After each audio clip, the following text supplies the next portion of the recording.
اگر اللہ کی رضا چاہتے ہو تو پھر کسی اللہ والے کے دل میں جگہ بنا لو۔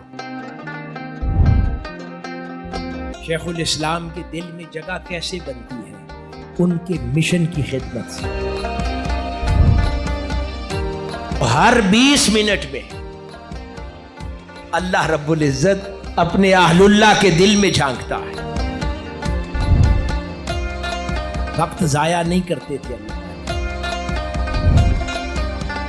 صحبت کی جو تاثیر ہے اس کا نعم البدل کچھ اور نہیں ہے۔